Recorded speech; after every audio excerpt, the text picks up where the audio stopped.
Hey there, no one knows who I am, and that's fine. No one needs to know who I am. I'm just some guy on the internet that talks about the sword and shield because it's my favorite weapon, and I'm kind of pissed at what they're doing to it in Monster Hunter Wilds. So I'm not going to waste too much time before getting into this. Just keep in mind that this video is going to feel really ranty, because I'm going to be talking about all the things that is wrong with the sword and shield in Monster Hunter Wilds. Basically, the issue with the sword and shield in Wilds is that it has this overall feeling of clunkiness. The sword and shield, when compared to both the Rise and World versions, just feels slower, it feels clunkier, it feels less responsive on the back hops, and Capcom really needs to address that one in particular, because the timing now is so exact and like precise on the frame that you have to do it. It's super annoying, and it's just way less cool than all the other weapons. Now in Rise, the sword and shield, in my opinion, it felt really flashy because the gameplay, if you were really good at utilizing the weapon, it made you look like a god, like doing cool aerial combat whilst also healing your teammates because you have, you know, that instant sheath. Let's be real, the sword and shield sheath in the previous games was so snappy that even though you could use items with the weapon out, nobody really did that because there wasn't really a negative to just sheathing. For whatever reason, they gave you a longer sheath animation in Wilds, which is very much noticeable, by the way. They gave you moves with commitment on a weapon that's like their entire identity is about having little to no commitment on the moves. They gave us basically nothing flashy, whereas every other weapon got cool flashy stuff. And then they even removed quality of life out of the weapon. Things that just made the weapon feel better to play, that wasn't necessarily like a direct buff to the weapon. They just removed it just cuz, which to me doesn't make any sense. And then also on top of that, you know, they've also like kind of been power creeping the weapon a little bit with a lot of the new stuff that they added, and I'll talk more about that in detail as I get further in. Now in World and Rise, when you wanted to input your back hop, mind you, back hopping from guard has always been a little, you know, finicky, and it does require precise timing and precise inputs. That one's fine, although I'd prefer they just turn the guard slash button into the back hop button. That would make the weapon feel 10 times better. As for the easy way to do back hops, you could just do any attack. Generally speaking, you would do a Y combo. You know, you do like an advancing slash and then a back hop. You could just advancing slash, immediately input the back hop inputs, and you would just back hop right after the advancing slash. It was very smooth and responsive, and it felt great because it didn't really require any sort of timing from you, and the weapon just did exactly what you wanted it to do. Now you actually have to finish whatever moves that you're doing, wait until the end lag of the move before you can input your back hop, which feels awful because it's locking you into more random animations. Mind you, if your timing is like frame perfect, then you're probably not going to notice much of a delay.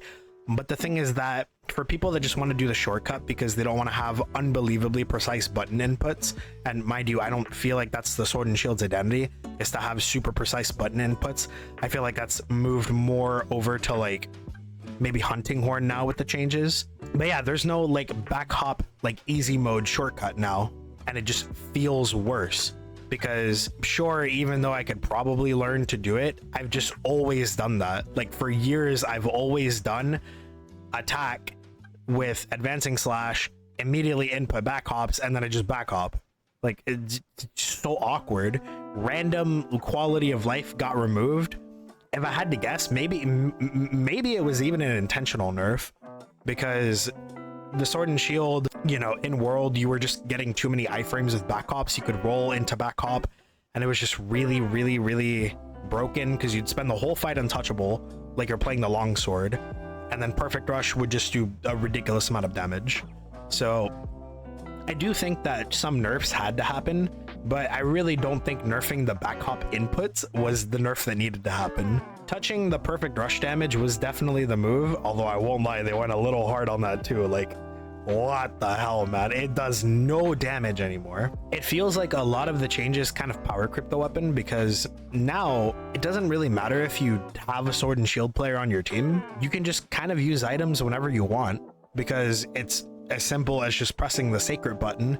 The sacred runs to your aid, it picks you up, and then you just run around while you use your items, while you sharpen. You know, if your buffs ever run out, like your demon drug, you just hop on the sacred, apply it, jump back off, keep fighting. and you weren't ever in any real danger because the sacred is so nimble, it just keeps you completely out of danger. Which again feels like it power creeps a huge portion of the weapon, because some weapons like the lance or the gun lance, they famously don't really have a lot of, you know, in the middle of combat mobility or accessibility to items. So the sword and shield player would, you know, bust out the demon powders, the life powders, heal that player up so that they can just keep tanking and they don't really have to worry about that sort of thing. But now it doesn't matter. They can just hop on their sacred. The sacred takes them out of danger and they just do whatever they want. So the various different weapon identities that the sword and shield has, using items quicker than any other weapon, having the fastest sheath, stuff like that, it's just been completely robbed of all those things. On top of that, they didn't really give it anything cool. Like, we get the charge chop move where you do the little sword twirl and then you jump up into the air and do this kind of like standing downward plunge. I like the idea that they were going for, but the animation just looks really slow and clunky, and it locks you into animations. While you're doing that annoying downward plunge, you can't roll cancel out of any of it. You're just stuck in it. And if you make contact with a monster, the animation actually gets longer. So I understand that some people are like, oh, it's nice that there's, you know, like a risk reward thing going on with the sword and shield now. But the thing is, it's not the weapon's identity. You know, you were always able to roll out of any parts of the perfect rush. Perfect rush 1, perfect rush 2, perfect rush 3. All of them were really quick. So if you had to react to something, you could just stop part way through it. If you commit to the charge chop, you're getting hit. You are getting hit. If there's something coming to you and you press the charge chop inputs, even by mistake, Capcom doesn't give a crap. You are getting hit. It feels really bad. There is a sort of like mechanic where if you charge chop at the end of a combo, that the charge chop becomes empowered. But in my opinion, I think it'd be better if maybe they left the damage the same, or maybe they still left it buffed, because let's be real, the sword and shield doesn't do a lot of damage, especially after they nerf the crap out of the perfect rush. Because I'll be real, the plunge, even though it does take a while to do itself, and I wish the whole thing was just faster, the main thing that makes it annoying is the fact that you stand there for a second, twirl your sword like you're some kind of main character, which you probably are if you're playing the sword and shield, you giga chad. But I don't know, it's just weird. It's just awkward. Like, the sword and shield isn't about animations, you know? I don't like it. Moving on to the removed quality of life that they gave to the weapon, I would like to remind you that the plunge from the air, you know, the hero plunge where you aim your sword at the ground and you like cut through the monster in that cool, you know, Smash Brothers Link plunging attack, that used to speed you towards the ground when you did it. Now, when you do it, you featherfall through the air, so it looks really, really silly. First off, it just doesn't look cool. It was one of the coolest looking moves before because that speed up effect just, I don't know, it's really like cinematic and badass. But now you featherfall and it's awkward. Now I could think of a few reasons why they might have done this, but none of them justify the fact that it's just weird. Just revert that, please, Capcom. Why did you make it feel worse? The thing that makes it even weirder to me is the fact that Sword and Shield is the only weapon that got that nerf. The Greatsword has a similar plunging attack from the air where you aim the sword down and you know, like stab the monster as you're falling, but the Greatsword gets to keep the speed up effect. Like when they plunge, they move faster towards the ground. So why does the Sword and Shield have to do that weird, awkward featherfall? Oh, it's because the weapon's not heavy. Shut up. Shut up. I didn't ask for your opinion. Shut up. You're weird. If you think that is better, you're just weird. I feel like we can universally agree that the snappier that everything feels on the Sword and Shield, the better it is for the weapon, because even Capcom themselves admitted that they think that the Sword and Shield's identity is to be fast, which I didn't think so. I thought that Sword and Shield's identity was, you know, to be like elegant and nimble. I wouldn't say nimble and fast are necessarily the same thing. When I think of fast, I think of dual blades, right? Just things happening at an unbelievable rate, and the people watching you are like, what the hell is going on? I can't tell what he's doing. That was me in World, by the way. When dual blade players would press the Y+B combo and then get locked into that ridiculous animation, I'd be like, I can't tell what's happening. Is that one move? Is that several moves? But yeah, like, if Sword and Shield's whole thing is going to be fast, then make it fast. Don't make it, you know, have all these weird, like, clunkiness going on with the weapon. just feels terrible. If I had to change things about the Sword and Shield, I'm not gonna lie, I haven't been playing the Sword and Shield for like 20 plus years, like Terrorizer or something. I've been playing the Sword and Shield since Monster Hunter World and Monster Hunter Rise. Now, I did only play the Sword and Shield. Like I dabbled in some other weapons, but for the most part, I cleared every single piece of content in both of those games with just the Sword and Shield. It is my baby. It is my favorite weapon. It's the only weapon that up until Wilds really felt like it spoke to me. Now, I'm more prone to kind of branching out, now that Greatsword can do like 180 degree true charge slash and the gun lance just feels 10 times better. It plays exactly the same and it just feels 10 times better, which is what I wish they would do for the Sword and Shield. But moving on to the changes that I would make, I would give it back some of the snappiness that it had on the combos in Rise.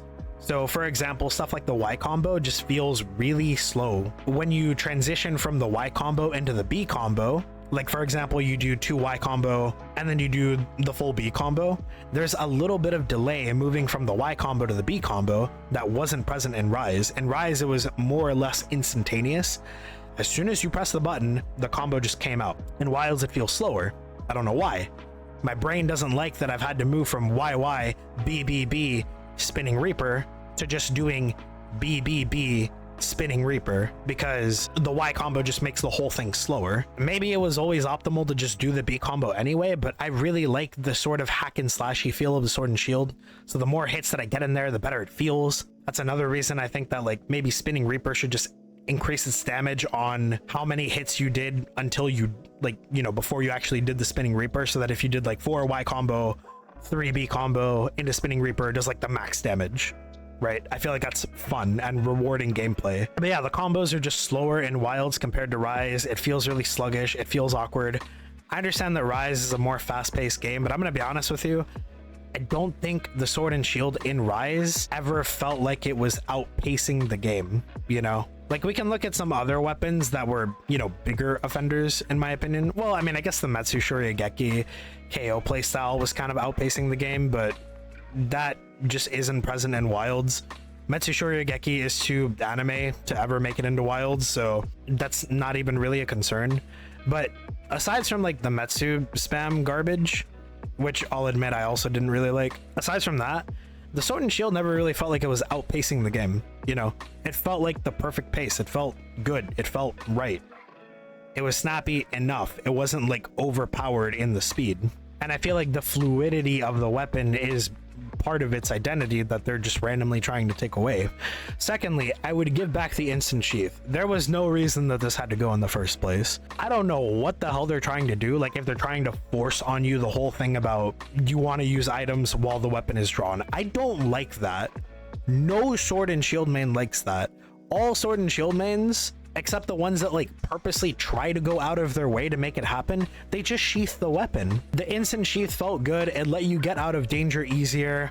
It made it so that you had better supportive capabilities. There was just no reason for this to go. Not to mention, like, they didn't just make it slower, they made it on par with some other weapons. I know that, none of us have access to the beta anymore, but I promise you, go look at some hunting horn gameplay on YouTube and see just how fast they sheath their weapon compared to the Sword and Shield.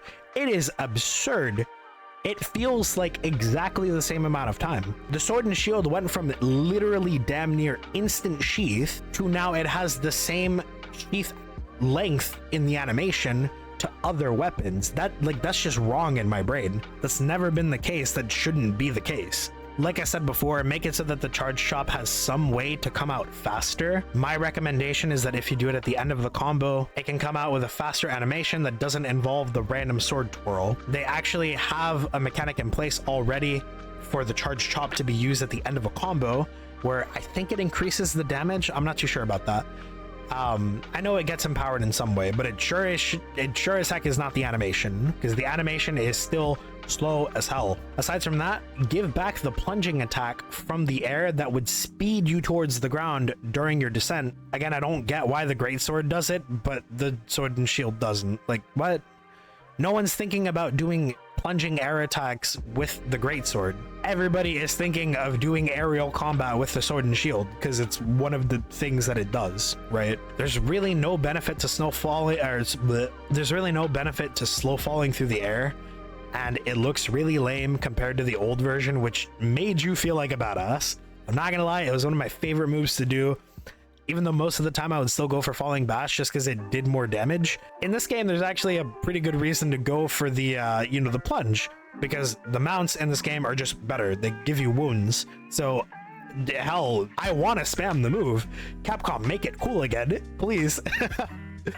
Lastly, this is more of like a wish list change, but give back the world perfect rush finisher.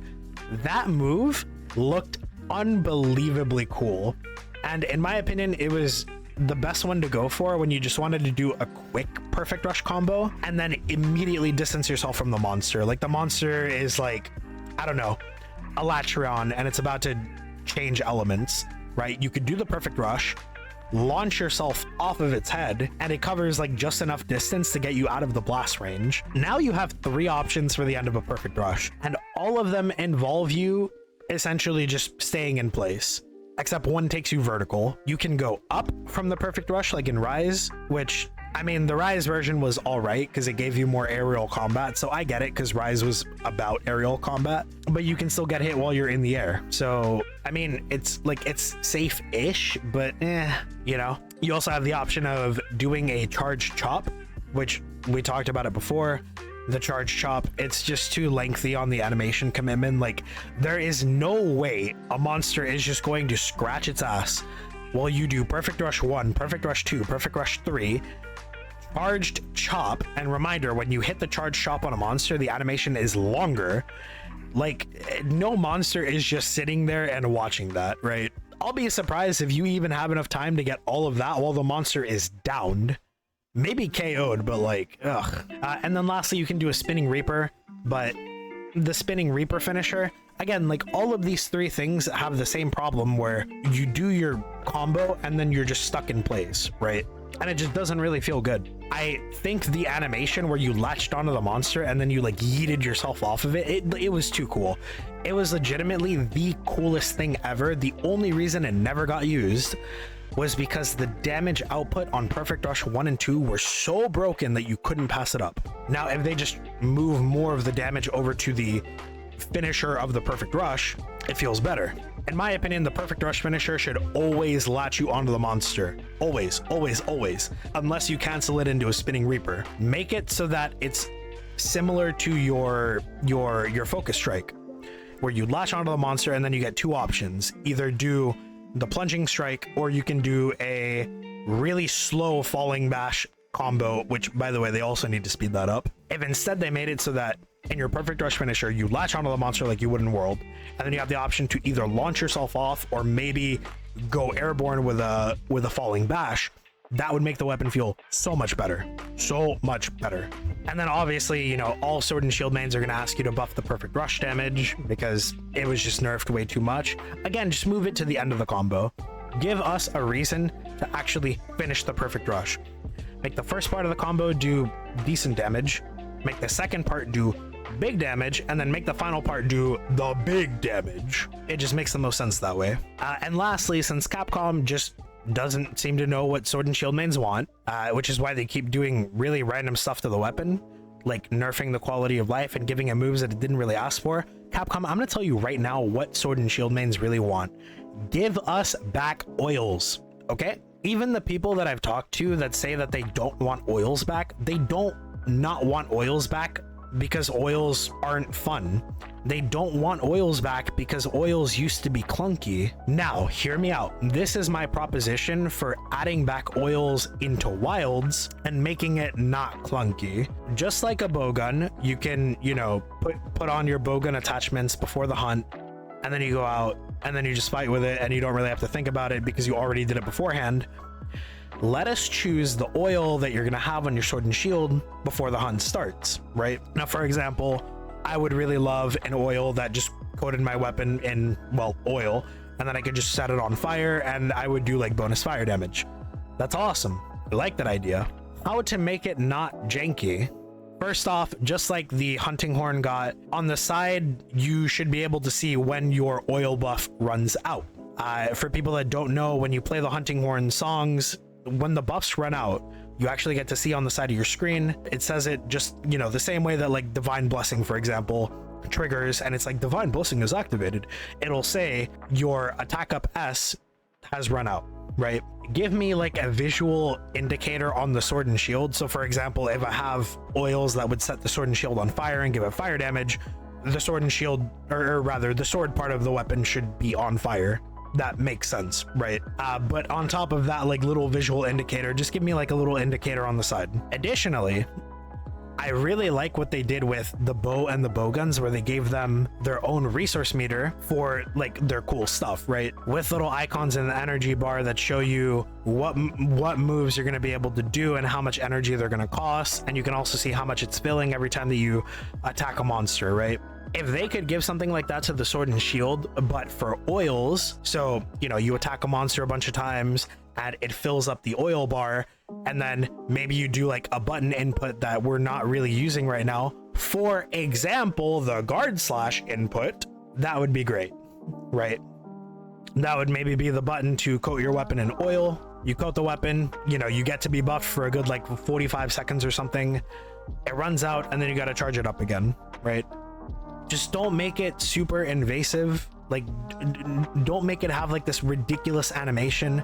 Just let me coat the weapon in oil and just move on, right? Make it rechargeable. It, you know, it would actually add like skill to the weapon. So if you're playing well and you're getting a lot of hits in and you're not getting hit very much, you'll fill the meter up faster and you can spend more time with the weapon, you know, in that enhanced state.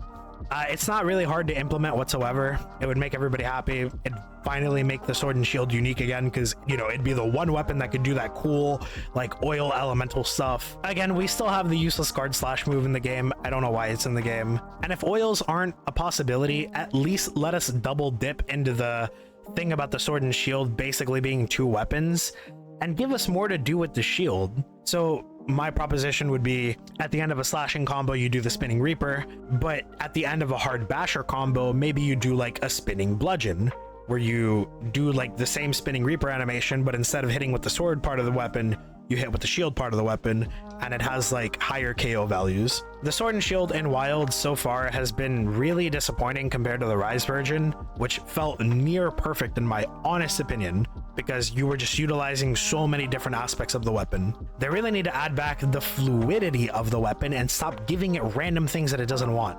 Stop taking away our quality of life, please, Capcom. Just listen to the community on this.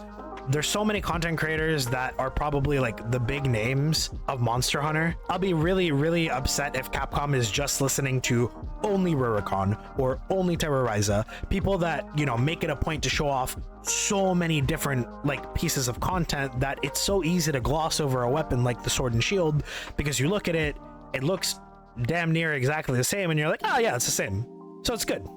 No, it's not. It's not good. Please, Capcom, listen to the actual like sword and shield mains. I am begging you. I will still play Wilds when it comes out, but with the current state of the sword and shield, I'm gonna be honest with you, I am actually debating switching to something else, which is really sad for me to say, because the sword and shield so far has been the only weapon that I've played in World and Rise, and I was hoping that it was only gonna get better in Wilds. You know, once again, I'm posting this because there's just not enough people talking about the sad state of the weapon, and people are just brushing it off as fine, putting it in like A tier on the tier list, but it's not fine. If you actually play the weapon, you would know it does not feel good. Please, Capcom, please fix the sword and shield before the Wilds release. It's hard for me to get my hopes up because, you know, seeing the state that the beta was in, you know, is really yikes. Anybody that actually played the beta on Steam knows it was really poorly optimized. It was just weird. So seeing all those problems combined with the fact that my main weapon just was terrible. Yeah, I mean, I want to be optimistic, right? But we need to get people talking about this. Capcom needs to know that the sword and shield has problems and that they need to be fixed. But yeah, anyway, that was my little rant. I just wanted to talk about the weapon. You know, it's my favorite weapon. And I just wanted to put a little bit of, you know, attention on it. Hopefully somebody will see this and maybe a higher up at Capcom is like, you know what, yeah, let's take Sword and Shield. It's bad. But yeah, that's just me trying to be optimistic about the situation. Anyway, that's enough out of me. Sword and Shield Heroes signing out.